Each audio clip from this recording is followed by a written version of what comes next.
अस्सलाम वालेकुम नाज़रीन। आज 26 दिसंबर 2025 है और दिन है जुमे का। सुहेल अफरीदी साहब आज 3 रोज़ा दौरे पर लाहौर जा रहे हैं और उस हवाले से शेड्यूल भी उनका सामने आ गया है। आज 4 बजे से लेकर 8 बजे तक वो पंजाब असम्बली में मौजूद होंगे और पंजाब असम्बली के अंदर ही उनकी पार्लिमानी पार्टी का इजलास होगा।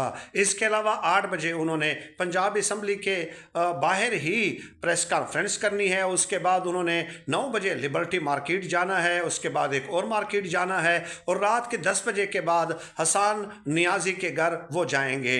कल वकला इस लाहौर हाई कोर्ट के वकला जो हैं उनके बार के साथ उनका खिताब होगा। इसके अलावा मियां महमूद रशीद, एजाज चौधरी और कोट लखपत जेल में जो हैं शाह महमूद कुरैशी साहब के साथ भी वो मुलाकात करने जाएंगे और साथ ही साथ आगे चलते हैं परवेज़ इलाही साहब के साथ भी उनकी मुलाकात एक्सपेक्टेड है। इसके अलावा सहाफ़ियों के साथ भी वो मुलाकात करेंगे और मज़ीद उनके दौरे का एक तवील शेड्यूल है जो किसी और वीडियो में मैं आपकी खिदमत में पेश करूँगा। लेकिन जैसे ही वो लाहौर पहुँच रहे हैं तो साथ ही साथ उनको मशवरा दिया जाने लगा। फवाद चौधरी साहब ने ट्वीट किया कि सुहेल अफरीदी साहब लाहौर जा रहे हैं, मैं उन्हें मशवरा दूंगा कि वो अपनी ज़बान मोहतात पैराए में इस्तेमाल करें क्योंकि मुज़ाकरात का माहौल बन रहा है। अगर वो ज़बान सख्त इस्तेमाल करेंगे तो मुज़ाकरात की कोशिशों को धचका लग सकता है।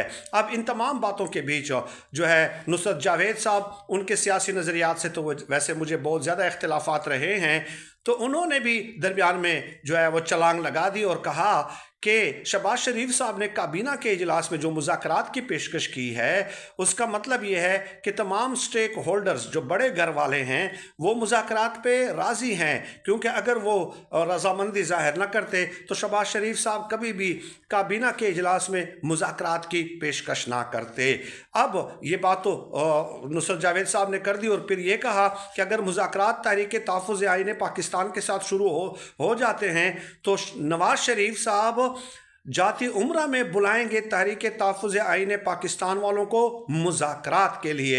लेकिन मुनीब फ़ारूक का मौक़िफ़ अलग है, वो कहाँ की बात करते हैं वो आप बखूबी जानते हैं। तो नुसरत जावेद से ज़्यादा काबिल एतमाद मेरे ख़्याल में मुनीब फ़ारूक की बात है। वो ये कहते हैं कि ये जो मुज़ाकरात की बात की जा रही है इसका ताल्लुक़ इमरान खान साहब की आसानियों के साथ इमरान खान साहब को रिहा करने से बिल्कुल भी नहीं है, क्योंकि इमरान खान साहब के हवाले से जो मौक़िफ़ इदारे का है वो DGI-SPR बता चुके हैं कि तुम हो तो कौन हो। तो फिर मुज़ाकरात किस बात के होंगे, जाती उम्रा किस लिए बुलाएंगे, ये तमाम तर बातें जो अगर हम जहन में रखेंगे तो इससे ये नतीजा अख़ज़ किया जा सकता है कि फ़िलहाल इमरान खान साहब के लिए कोई स्पेस नहीं है और अगर नहीं है तो फिर